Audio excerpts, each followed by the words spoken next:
제가 이 비가 오면은 목소리가 터지고 목소리가 터지다 그러고 목소리가 쉬더라고요. 그래서 제가 결심을 하고 목소리가 안 터지기로 이렇게 노력을 하면 이게 전달이 안 돼요. I cannot deliver when it is raining. 제가 지난주에 말씀드렸듯이 성부, 성자, 성령, 삼위 하나님은 항상 함께 일하십니다. 하지만 삼위 하나님이 우리가 볼 수 있는 역사의 무대에 항상 함께 나타나시는 것은 아닙니다.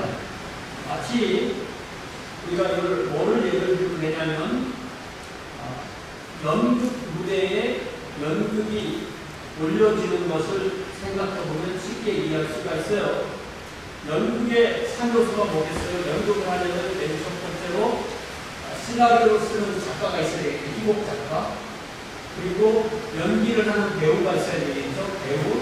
세 번째는 그 배우에게 연기를 시도하는 감독이 있어야 합니다. 여기서 우리는 보통 이해하기 쉽게 얘기하기 위해서 작가는 성부로 배우는 성자로 감독은 성령으로 이해할 수가 있습니다. 관객이 연극을 눈으로 보고 귀로 듣고 그 연극에 흐르는 감성을 느끼고 이해하고 감동하고 울고 웃고 결단하고 주먹을 불끈 쥐고 때로는 환호성을 지르고 때로는 고함을 지르면서 박수치는 동안 연극은 무르익고 끝날 때가 되고 모든 것이 끝나고 나면 그때 극작가와 감독이 배우와 함께 무대에 올라와서 관객에게 인사할 때 관객은 이분이 극작가이고 이분은 감독이고 이분은 배우라고 만나는 것을 알게 되는 것입니다. 또 이 비유를 조금 틀어서 생각하면 오히려 구약시대의 성부 하나님의 주인공처럼 또 복음서 시대에서는 성자 하나님이 주인공처럼 그리고 성령 하나님은 사도행전 이후에 주로 구원의 역사의 무대에 오르시게 되는 것입니다. 그래서 구약은 성부 하나님이 배우이고 신약시대는 성자 하나님이 배우이고 사도행전에는 성령 하나님이 배우라고 할 수가 있습니다. 제가 이 연극의 비유를 통해서 강조하고 싶은 점은 비록 우리가 성경을 읽으면서 어떤 때는 성부가 나오시고 어떤 때는 성자가 나오시고 어떤 때는 성령만 나오시다고 해서 우리가 읽는 부분에 안 나오신 하나님이 일을 하지 않는다라고 생각하는 것은 착각이라는 것입니다. 성부와 성자와 성령 하나님은 어느 시대나 항상 함께 일하십니다. 그런데 그렇게 생각하면 우리 주님의 이 복음서 시대, 우리 주님이 이 공생애를 사신 기간은 불과 3년입니다. 다른 시기랑 비교하면 상당히 짧은 거죠. 상당히 짧습니다. 3년 반입니다. 주님의 길을 예비하였던 침례 요한의 사역을 잘 들어보면요. 침례 요한은 자신의 일을 첫 번째는 물로 침례를 주어서 회개하도록 하는 것, 그리고 예수를 세상에 제시해서 세상 죄를 지고 가는 하나님의 어린 양이라고 소개하는 것, 그리고 결정적으로 예수께서 하시는 일이 바로 성령과 불로 침례를 주게 될 것이다. 그러니까 자신은 물로 침례를 주지만 예수님은 성령과 불로 침례를 준다라고 누가복음 3장 16절에 소개하고 있습니다. 우리 주님도 제가 주부에 써드린 대로 요한복음 7장에 초막절 명절에 예루살렘에 올라가셔서 선포하신 본문에서 내가 가면 성령이 올 거라고 명확히 말씀하시는데요. 여러분 요한복음 7장 37절에 보니까 예수께서 초막절이 끝나는 안식일, 그러니까 명절 마지막 날, 그 초막절은 안식일에 시작해서 안식일이 끝나니까 총 8일인데 이 8일의 8번째 날이 안식일이고 아주 큰 날인데 그때 우리 주님께서 큰 소리로, 제가 큰 소리를 작게 합니다. 큰 소리로 외치시는데 뭐라고 말하냐면 누구든지 목마른 것은 내게로 와서 마시라. 그러니까 우리 주님께서는 니고데모에게도 3장에서 물과 성령으로, 그러니까 예수와 성령으로 하신 것처럼 예수님은 자신을 은유로 드러내실 때 이렇게 물로 드러내시는 거예요. 요한복음 5장에서도 나는 음료다, 나를 마셔야 산다 이렇게 말씀하시죠. 그러면서 여러분 제가 요한복음을 좀 찾아보면 좋겠는데요. 요한복음 7장 38절에 뭐라고 말씀하시냐면, 요한복음 찾아보시면 7장 38절에 뭐라고 말씀하시냐면, 나를 믿는 자는 성경의 이름과 같이, 그러니까 구약성경의 이사야나 예레미야를 보면요, 물 이야기 엄청 많이 나와요. 물을 마셔야 산다. 그렇게 성경에서 물이라고 말한 것 같이 그 배에서 나를 믿으면, 나 예수를 믿으면 그 사람의 배, 그 사람의 그 속사람 가장 이너 비행에서 생수의 강이 흘러나간다. 이렇게 말씀하세요. 그리고 제가 주부에 써드린 이 39절에 보니까 이 생수의 강이라는 건 뭐냐? 이는 예수님을 믿는 사람들이 받을 성령이다. 그러니까 받은 성령이 아니라 받을 성령이다. 미래형. 그러니까 이 복음서 시점, 이 예수님의 이 초막절 사역에서 이 말씀하신 시점에는 제자들은 아직 성령을 받지 않았다는 얘기죠. 그리고 오늘 본문에서 이제 성령 받는 이야기가 나오게 되는 것입니다. 그래서 다시 이제 사도행전 1장으로 가보면요. 이제 우리가 사도행전을 하고 있으니까 사도행전 1장으로 가보면 부활하신 주님께서 40일을 제자들과 거의 함께 있으면서 1장 4절에 보니까 사도들을 모아놓으시고 그들에게 분부하여 이르시되 예루살렘을 떠나지 말아라. 내게서 들은 바 아버지께서 약속하신 것을 기다려라. 요한은 물로 침례를 베풀었지 너희는 몇 날이 못 되어 성령으로 침례를 받으리라. 이렇게 말씀하십니다. 그래서 예수님께서 이제 그 다음 이야기대로 승천하신 후에 120여 명의 제자가 마가의 어머니 마리아의 다락방 2층에서 어머니의 그 2층 집의 2층에 상당히 큰 집인 거죠. 그 2층 방에서 오직 기도에 열중하고 그 사이에 베드로의 이름으로 다른 여자를 대신하여서 마띠아를 12째 사도로 선임하는 것, 우리가 1장 마지막까지 지난 주일에 다루었죠. 자, 오늘 우리 주님께서 약속하신 성령께서 AD 30년 오순절, 이게 오늘날은요, 이 달력 같은 거 계산하는 게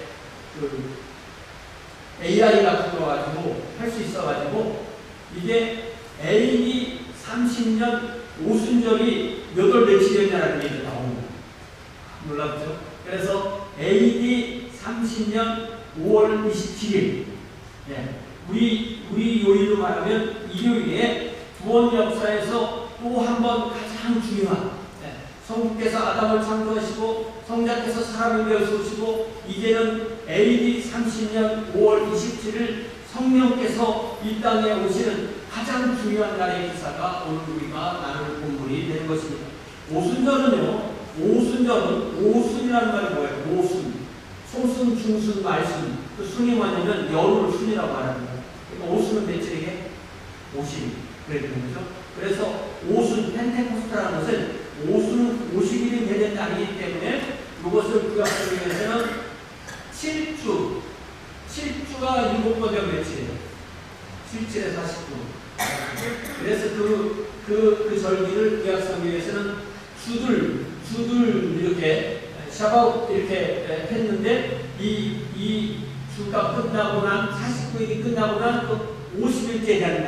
그러니까 안식일부터 안식일 하니까 그 다음 가는 거예요. 일요일. 그러니까 오순절은 안식일이 아니라 일요일이 되는 거예요. 그러니까 6월절하고 초막절은 8일 동안의 축제인데 이 오순절, 칠칠절, 맥주절이라고 말하는 이 절기는 딱 하루만 합니다. 근데 그게 무슨 날이라 요일이 뭘로 돌아온다고요? 우리로 말하면 일요일, 안식일이 아니라 일요일에 돌아오게 되는 것입니다. 그런데 우리가 상식적으로 생각할 때 날짜하고 요일은 같이 다녀요? 다르게 다녀요? 다르게 다니죠. 그죠? 그런데 신기하게도 AD 30년에는 요게 우리 주님께서 십자가에 돌아가신 날이 금요일이고 우리 주님께서 무덤 속에 그의 몸이 무덤 속에 있고 그의 영혼은 문대에 가실 때가 토요일이고 부활하신 날이 주일날 오전입니다. 그렇기 때문에 이게 AD 30년에 딱 맞고 이게 딱딱 맞으려면 최소한 7년에 한 번씩은 그렇게 만든 때가 오는 것입니다. 그래서 우리가 이 날짜에 맞춰서 뭘 안 하고 주로 요일에 맞춰서 하는 경우도 있고 어떤 건 날짜에 맞추는 게 있죠. 예를 들자면 우리가 부활절은 요일에 맞춰요, 날짜에 맞춰요. 요일에 맞춰서. 성탄절은 날짜에 맞춰요, 요일에 맞춰요. 날짜에 맞춰요. 우리가 이걸 둘 중에 하나를 선택해야 됩니다. 이걸 모르면 이거 어떻게 되는 거지? 헷갈리는데 저도 이제 정리가 됐습니다. 자, 오늘 우리가 사도행전 2장 1절부터 14절에서 성령이 오시다라는 제목으로 하나님 말씀을 나눕니다. 자, 1절을 보세요. 자, 그래서 오순절 날이 이미 이르렀다고 했는데 30년 오순절은 성자께서 약속하신 성령의 오심을 위한 모든 조건이 충만히 이루어진 때입니다. 우리가 한국말로 오순절 날이 이미 이름에, 그리고 영어 에바브에서 When the day of Pentecost came 이렇게 그냥 별 의미가 없게 번역됐지만 원래 이 단어의 의미 스물플레레오라는 이 단어는 완전히 충만하게 완성되다, to fully filled completely 이런 뜻이에요. 그러니까 우리가 갈라디아서 4장 4절에서 때가 참에 when the time had fully come 하나님께서 그 아들을 보내셔서 여자에게 나게 하셨다고 했듯이, 그러니까 성자 예수께서 오시는 때도 모든 조건이 딱 맞았을 때 오셨듯이 성령 하나님도 모든 조건이 딱 맞았을 때 오셨다라고 그러게 되는 거예요. 그러니까 그날이 명확하게 예수님께서 돌아가신 그 6월절부터 50일 되는 날, 그래서 오순절 이렇게 되는 것입니다.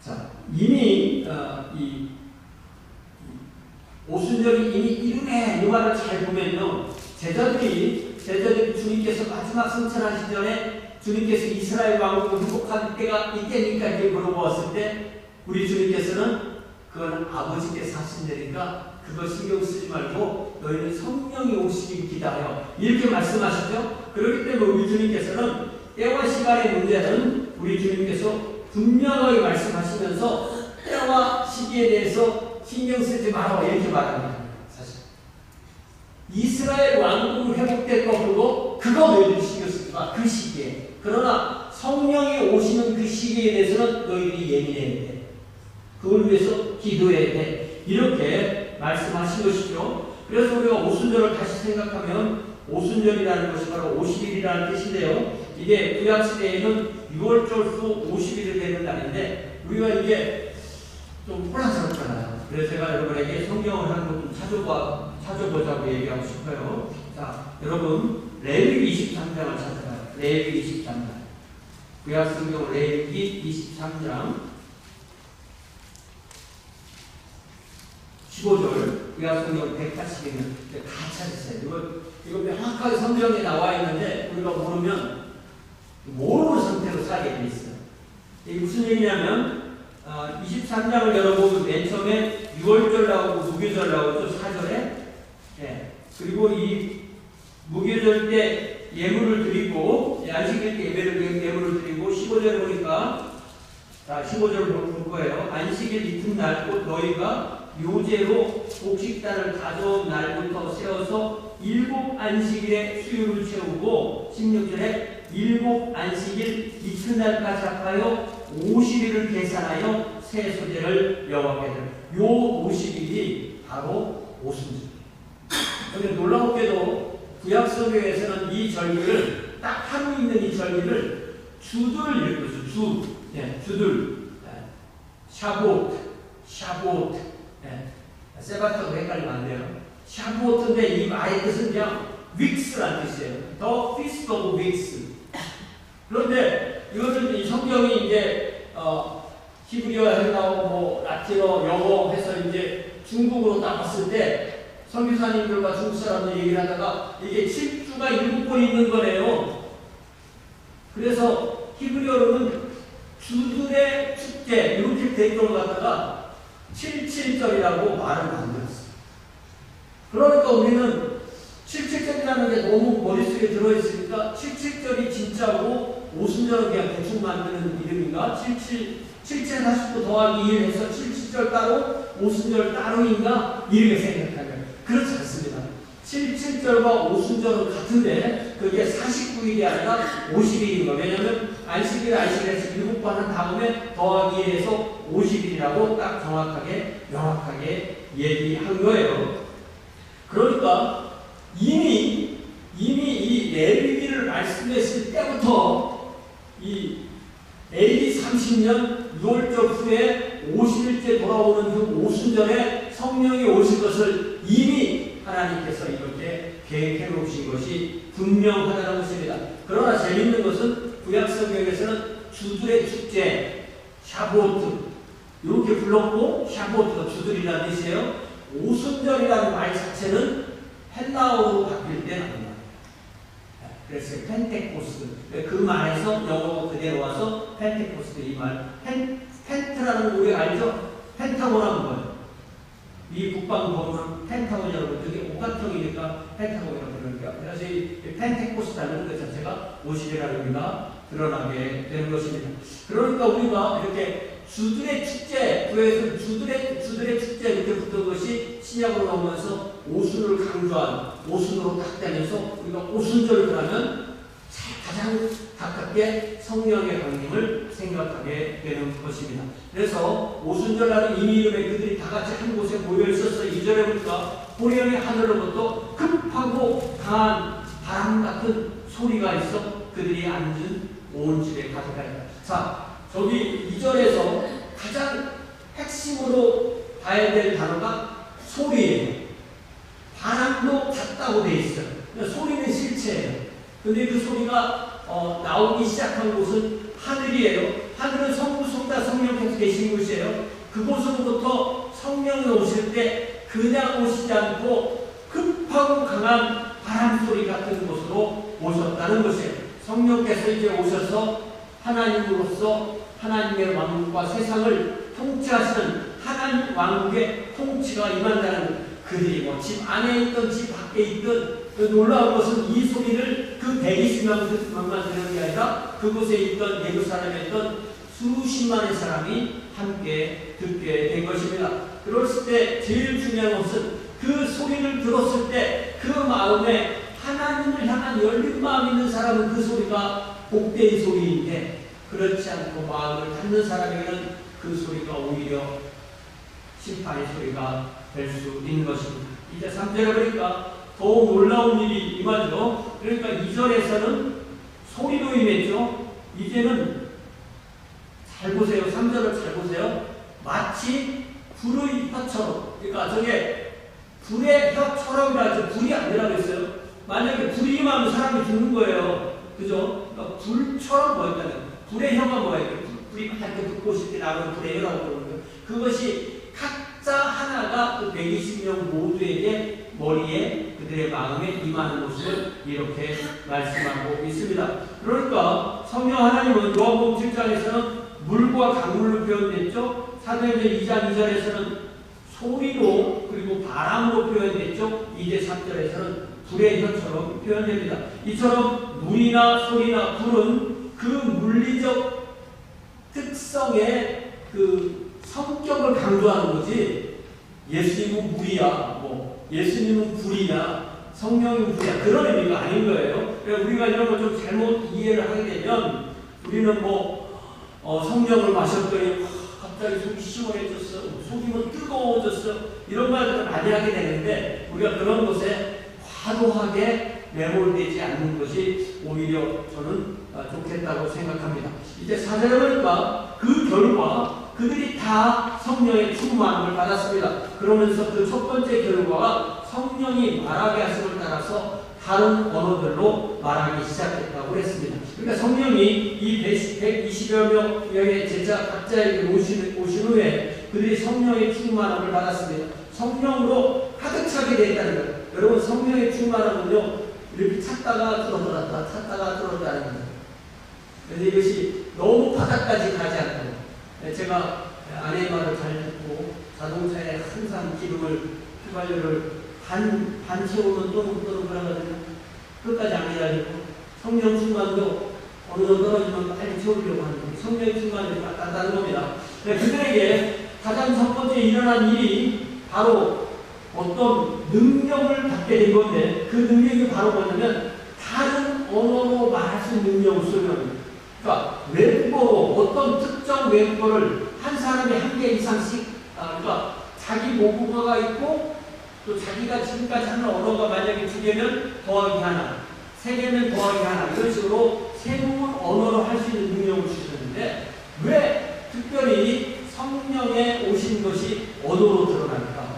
이거는 창세기 11장에 나온 바벨탑에서 언어를 흠tum으로 사람들이 소통하지 못하게 했다가 이제 언어를 통해서 언어를 초월해서 예수 그리스도의 복음이 전해지므로 하나님의 왕국이 세워지도록 하려는 것이라는 것을 우리는 분명히 알 수가 있습니다.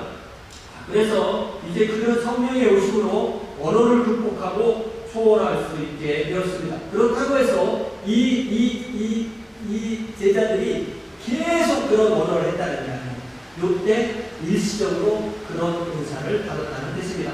5절을 보세요. 그때 경건한 유대인들이 천하 각국으로 와서 예루살렘에 머물러 있었다. 이렇게 되어 있는데 영어 성경에서도 다 휘어리 주스라고 그렇게 간략하게 번역을 했지만 많은 영어 성경이 저기를 어떻게 말하냐면 예루살렘에 이미 살고 있던 유대인들 더하기 외부에서 온 유대인들 또 더하기 거기에다가 유대교를 할례를 안 받았지만 유대교를 믿는 사람 이 모두를 합한 의미로 경건한 유대인들이 천하 각국으로 와서 예루살렘에 머물러 있다. 이렇게 돼 있어요. 그러니까 잘 생각해보세요. 이미 유대가 예루살렘에 유대교도들이 살고 있었겠죠? 또 문명 세계에 있던 유대교 회당에서 믿던 유대교도들이 또 방문했겠죠? 그런데 유대교 회당에는 이방인 출신이 할례받고 유대교 신자가 된 사람도 있습니다. 그리고 이방인이지만 유대교 회당에 가긴 가지만 자기 직업이나 뭐 자기 확신에 의해서 아직 할례는 안 받았지만 가서 말씀 배우고 율법대로 사는 이런 내부가 있고 그들이 다 오순절을 지키기 위해서 예루살렘을 방문했다는 거예요. 여러분 이게 있잖아요. 우리가 역사를 읽어보면요. 100만 명이 왔다고 해요. 근데 우리 이해가 안 되잖아요. 100만 명. 그 좁은 예루살렘 100만 명이 있을 수 있겠어요? 그런데 우리가 이 무슬림들 그 메카에 모이는 거 보면 250만 명입니다. 그러니까 우리가 얼마나 많은 인원이 모이는지 메카에서도 압사사고가 나거든요. 예루살렘에서 압사사고가 많이 났어요. 그만큼 많은 사람들이 모이는 것입니다. 그래서 아주 많은 사람들이 모였다라는 것을 이해할 수가 있어요. 6절에 보니까 6절을 보세요. 그러니까 앞에서 얘기했던 그 소리 2절에서 말했던 소리가 이 120명만 들은 것이 아니라 그때 예루살렘에 있던 수십만의 사람들이 같이 들은 거예요. 이 소리가 남에 큰 무리가 모여 그 소리 나는 쪽으로 계속 가다 보니까 자기들의 말을 하는 제자들이 있는 걸 보고 갑자기 소동이 일어난 거예요. 그러니까 이 소리가 하늘로부터 난 소리가 이들만 들은 120명만 들은 것이 아니라 그곳에 있는 모든 사람들이 함께 들었고요. 그러니까 이게 마치 하늘에서 무슨 토네이도 같은 그런 소리, 뭐 사이렌 소리 같은 것이 단번에 끝난 것이 아니라 상당히 오랜 기간 동안 울렸다는 걸 알 수가 있어요. 어떤 면 하나님께서 이 소리로 잠자는 영혼들을 깨우고 이제 복음이 완성된 시기라는 것을 알려주는 하나님의 거대한 사이렌으로 우리는 이해할 수가 있습니다. 그래서 그들이 점점점 그 소리가 나는 곳으로 좀 더 가까이 왔을 때, 발걸음을 옮겼을 때, 그렇게 하나님께서 이렇게 일을 하신다는 것을 어떤 사람들이 주목하고 거기에 가까이 오게 되고, 그래서 이게 뭘까 하고 그런 큐리어시티, 좀 인정할까 하고 생각하고 오는 사람들이 이제 드러난 거예요. 그런 어떤 면에서 하나님께서 이런 일을 했을 때, 성령이 오실 때 믿는 사람들만 알아라, 또 요 120명만 알아라, 그렇게 한 게 아니에요. 하나님은 오히려 어떤 면에서 생중계를 하고 있다고 그렇게 이해할 수 있습니다. 그들이 이제 마가의 다락방 근처에 광장에 이르자 거기 딱 봐도 갈릴리 사람들, 이게 갈릴리 사람들은 이 말이나 옷이나 딱 표현되었던 것이 예루살렘과 유대 사람이 볼 때 그 사람들은 옷차림이나 말투나 행색이 촌사람이라는 뜻입니다.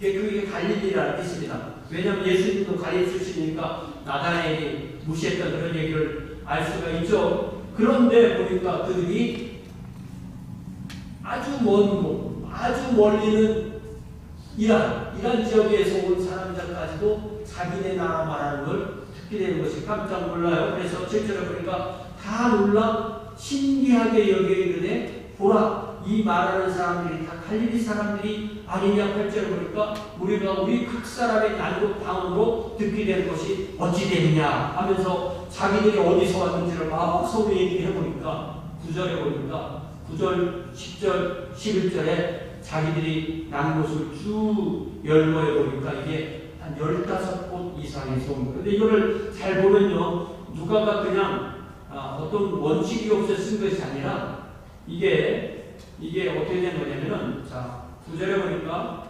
바데라고 되어 있죠. 바데, 메데, 엘람, 요게 오늘날의 이라크 지역, 이란 지역이고요. 그리고 메소포타미아, 요게 오늘날의 이라크 지역이고요. 그러니까 요렇게 하면은 이게 동쪽인 거죠. 동쪽이고, 그 다음에 유대 본토를 포함해서 중부, 또 북부, 오늘날의 터키 지역이 포함되는 게 9절에 유대 카파도기아가 터키 중앙에 카파도기아, 본토는 그 윗지역입니다. 그렇겠죠? 그 다음에 아시아는 이게 소아시아라고 해서 에베소가 있는 터키의 동쪽이고요. 그 다음에 10절에 부르기아, 밤빌리아 여기까지가 다 터키예요. 그리고 이제 남쪽으로 애국과 구레네 가까운 리비아. 네. 애국은 이집트니까 잘 알고요. 그 다음에 리비아, 우리가 리비아 알죠? 북아프리카 리비아. 이 구레네가 이게 한국말이 어떻게 돌고 구레네가 있는데 이게 사이렌이에요. 영어로 사이렌으로 되어 있잖아요. 이 사이렌이 그리스 신화에 거기에 있는 사람, 그 신들이 노래를 부르면 그 노래를 듣고 거기에 가다가 배가 난파된다. 그래서 거기에 지나가려면 귀를 양초로 다 막고 그 소리를 듣지 않아야 된다. 사이렌 소리를 들어야 돼, 안 돼요? 들어야 되는데 들으면 죽으니까 그 사이렌이 바로 구레네가 되는 것입니다. 그러고 나서 그 다음에 10절에 보니까 로마로죠. 로마로부터 나그네 이렇게 되어 있어요. 로마는 이제 로마 제국 수도인 로마인 거고요. 그 다음에 다시 또 로마 얘기가 나오는데 10절을 잘 보면 10절이 영어 성경에서는 11절로 넘어갔거든요. 10절을 잘 보면 10절 뒤에 뭐라고 되냐면 유대인과 유대교에 들어온 사람들 이렇게 돼 있어요. 유대인과 유대교에 들어온 사람들. 요 말이 뭐냐면 제가 아까 말씀드렸듯이 항상 우리는 민족과 종교로서 구별해야 돼요. 옛날엔 그렇잖아요. 옛날에 유대인은 달개교였지만 요즘은 유대인인데 유대교도가 아닌 사람이 있고 유대인인데 유대교도인 사람이 있겠죠. 예를 들면 대통령의 사위가 지금 현재 대통령의 사위가 유대교도인데 딸이 남편 따라서 유대교도가 됐다. 이런 말 들어본 거 알고 있죠, 우리가? 네. 그런 식으로 유대교도 이렇게 말할 때 이거는 민족과 맞지 않을 수가 있다는 거예요. 그리고 그 다음에 이방인들이 그 유대교 회당에 가서 자기가 할례를 받고 아예 유대교도로 개종한 사람들을 그 사람들을 그들도 똑같이 그냥 주 이렇게 부르는 거예요. 그런데 각 fearing people 이렇게 말하면 하나님을 경외하는 자라면 유대교 회당에 가긴 가지만 할례를 받지 않은 사람들. 할례 얘기하니까 남자들만 위주로 해당이 되겠죠. 그래서 이런 사람들이 있고 11절에 보니까 크레타 섬이고 그 다음에 사우디아라비아에서 한 바퀴 쭉 동쪽으로 해서 쭉 동쪽, 북쪽, 로마 또 남쪽에서 한 바퀴 쭉 도는 그런 지역으로 해놓으신 것입니다. 자, 그런데 우리가 이 언어 문제를 조금 생각을 해보면요, 이 예루살렘에 방문한 이 사람들이 한 언어만 하는 사람들이었을까요? 아니면 여러 언어를 하는 사람들이었을까요?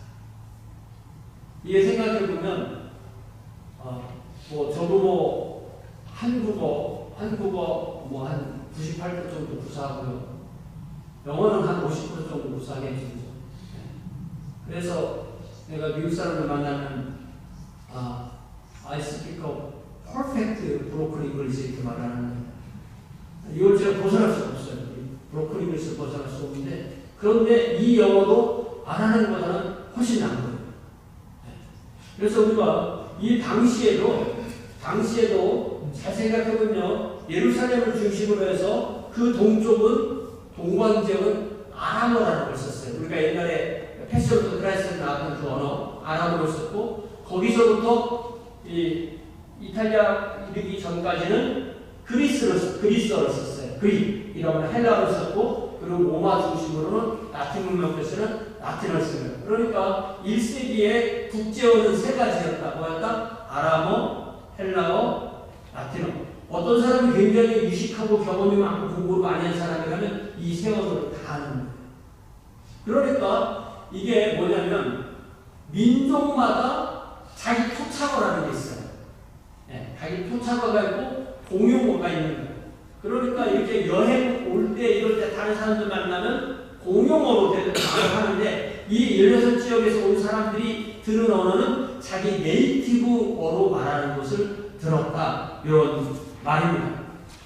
그러니까 이 사람들이 깜짝 놀랐던 것은 분명히 갈릴리 사람들이 우리 토착을 할 수가 없는데 이들이 말하는 것이 우리 토착어를 하는 것으로 들었다. 그렇기 때문에 놀랐다는 말이 이 11절 뒷부분에 나오는 것입니다. 그래서 다 12절에 보니까 다 놀라며 당황하며 서로 이르되 이 어찌된 일이냐라고 이렇게 말해요. 자, 여러분 거기 12절 영어로 보면 amazed and perplexed they asked one another what does this mean? 이렇게 돼 있어요. 여기에 그 유명한 perplex라는 단어가 제가 이 단어를 몰랐다가 AI, 제가 맨 처음에 챗GPT를 쓰다가 그 다음 쓴 AI가 perplexite예요. 그 단어 뜻을 몰라서 찾아보니까 이게 당황이라는 단어, 당황. 근데 이 사람들은 왜 AI를 만들면서 당황이라는 이름을 만들었을까 알아봤더니 이 사람이 어떤 지적인 새로운 일을 당했을 때 딱 당황할 때 뒤로 물러서는 사람이 있고 딱 당황할 때 그것을 알려고 들배드는 사람이 있다.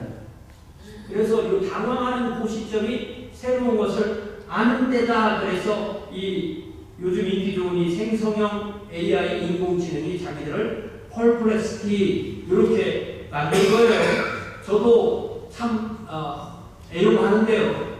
인간이 자신의 상식으로 이해할 수 없는 거대한 진실 앞에 설 때 반드시 이 지적인 당황을 겪게 되는 거예요. 그렇기 때문에 이 당황이라는 이 시점이 나쁜 게 아니에요. 그러니까 이 당황이 딱 생겼을 때 왜 이런 일이 생겼을까 하고 그 다음에 잘 거기 있던 사람은 이 2장 뒷부분에 나오는 베드로의 복음을 듣고 예수님 믿고 자기 동네로 돌아간 사람이 된 거예요. 일부이 당황함을 보고 뒤로 물러가서 오히려 반대하고 조롱한 사람들이 된 것을 우리가 알 수가 있습니다. 그렇기 때문에 우리가 자신에게 모르는 어떤 당황이나 아니면 답을 못 찾는 그 아포리아 같은 그 입장에 딱 달했을 때가 오히려 하나님의 은혜가 임하는 때라는 것을 알게 되는 거예요. 어떤 면에서 이렇게 이 복음이라는 것은 우리가 어차피 이게 언어를 계속 전달해 가면서 번역돼서 온 거기 때문에 이 언어를 우리가 신경을 안 쓸 수가 없어요. 저도 10여 년 전에 이제 교회에서 보내져서 서아프리카 그 지역이 프렌치 지역이거든요. 거기에 한 4-5나라, 마지막 가나안이 이제 영어 지역이고, 갔더니 이게 제가 한국말로 하면은 그 말을 영어로 통역하면 그 영어를 다시 프렌치로 통역하면 프렌치를 다시 거기 네이티브, 막 4번, 5번 이렇게 통역을 하게 돼요. 그래서 제가 저는 한국말 안 하고 영어로 할게요. 처음으로 영어를 가서 하게 되는 거예요. 그래서 1시간에 이제 교회사를 하고 나니까 거기 통역하는 그 제 영어를 듣고 프렌치로 통역하는 그 자매가 뭐라고 말하냐면, 오, 패스터 철, you speak African English very well. When I interpret American English, I sometimes have to ask what the speaker said, but I never had to stop to ask you to say it again. 이게 뭐지? 저는 한국에서 영어 공부 열심히 해서 한 15년 했어요. 여러분 몇 년 동안 했는지가 15년 중학교 때부터 대학교 들어갈 때까지 열심히 했습니다. 그리고 미국 와서 그때 한 20년 한 거죠. 오늘까지 말하면 30년. 그런데 절대로 저는 컴플리스를 벗어날 수가 없어요. 제 영혼은 무조건 컴플리스예요. 다른 게 일단 안 돼요. 그런데 제가 그 콩골리스로 그대로 가서 아프리카에서 하니까 뭐라고 말해요? 나보고 아프리카 잉글리시라는 거예요. 얼마나 제가 참 감사했는지. 영어로 말을 하기만 하면 알아듣는구나. 내 영어가 어쨌든 알아듣는구나 라는 걸 깨닫게 됐습니다. 그러니까 이 갈릴리 사람들이 자기들이 말을 했을 때 그들이 들을 때 자기들의 말로 들렸다는 것, 이게 바로 그들의 그 고유한, 그들의 있는 그대로 하나님이 그들을 사용하셔서 그들에게 은혜를 주셔서 하신 일이라고 해서 우리는 분명히 알 수가 있는 것입니다. 그래서 그들은 이 어찌된 일이냐라면서 경악한 거예요. 배운 적이 없는 이들이 자기들에게 가장 편한 말을 해줄 수 있었다는 것. 이것이 얼마나 그 긍정적인 반응으로 온 것인가라는 것을 알 수가 있어요. 그런데 13절을 보니까 전혀 반대 사람들이 있어요.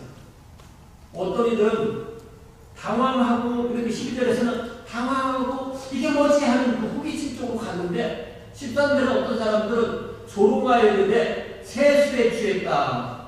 한국말로 뭐라고 했어요? 세술. 세술이란 뭐예요? 우리는 new, 새로운 종류의 술을 생각하잖아요. 그래서 영어로 뭐라고 했냐면 they have had too much wine. 여기 뭐예요? 술로 많이 마시더니 번역해놨잖아요. 이 둘 다 번역이 틀린 거예요. 이게 왜냐하면 이게 그 원어를 찾아보면 여기에 이 그들이 마셨다는 술이 뭐냐면 글루코스에부터 들어온 거죠. 여기서 그냥 글루코스가 온 거예요. 포도가. 이게 뭐냐면은 포도를 막 짜서 나온 그 즙. 그러니까 포도주보다는 훨씬 포도 주스에 가까운 요것을 부르는 거예요. 그러니까 세수되는 말이 무슨 말인지 알겠죠? 새로 짠 술 이런 뜻이에요. 그러니까 알코올보다는 당분이 훨씬 많이 있는 달콤한 포도주. 그래서 우리가 영어 성경 NIV에 보면은 그 나라 각주에 뭐라고 하냐면 스윗 와인 이렇게 번역할 수 있다고 써놓은 거예요. 그래서 글루코스라는 뜻이 이렇게 되는 거예요.